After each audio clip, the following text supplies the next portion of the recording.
Friends, Jesus, the risen Messiah, commissioned his apostles to take the message of his saving gospel of peace to all nations.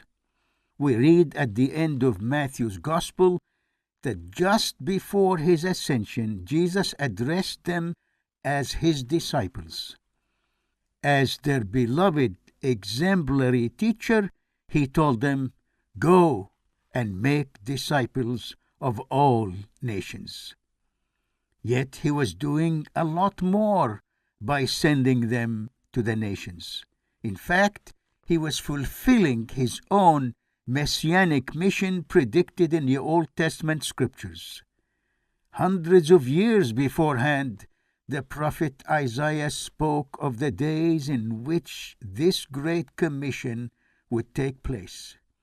We read in the 2nd chapter of Isaiah's prophetic book, "It shall come to pass in the latter days," or the last days, "that the mountain of the house of the Lord shall be established as the highest of the mountains, and it shall be lifted up above the hills, and all the nations shall flow to it.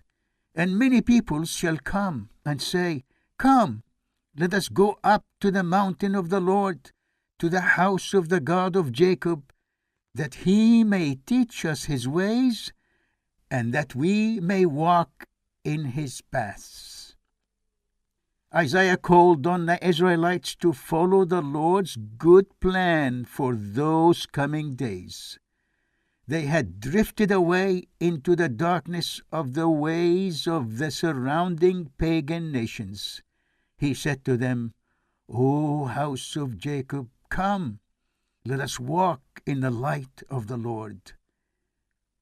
This, of course, refers to the fact that the Messiah was to come in full divinity, announcing that he is the light of the world.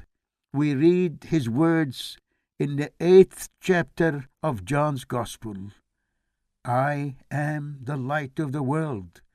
Whoever follows me will not walk in darkness, but will have the light of life." Isaiah's message, friends, foretold it all. In his days, the Hebrew nation was overcome by embracing pagan darkness and was about to be defeated by Assyrian and Babylonian pagans. Yet, the Lord's plan, first announced to Abraham, was always to bless all families of the earth in all nations.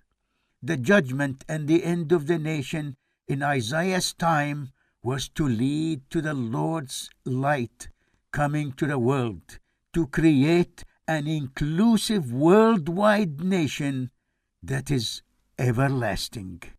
We read in Isaiah's 9th chapter the exciting details of what was prophesied to take place in the promised latter or last days.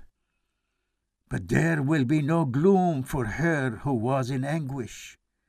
In a former time he brought into contempt the land of Zebulun and the land of Naphtali, but in the latter time he has made glorious the way of the sea, the land beyond the Jordan, Galilee of the nations.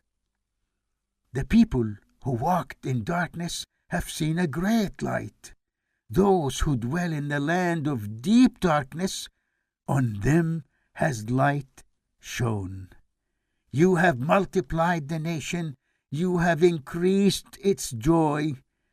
They rejoice before you as with joy at the harvest, as they are glad when they divide the spoil. For to us a child is born, to us a son is given, and the government shall be upon his shoulder, and his name shall be called Wonderful Counselor, Mighty God, Everlasting Father, Prince of Peace.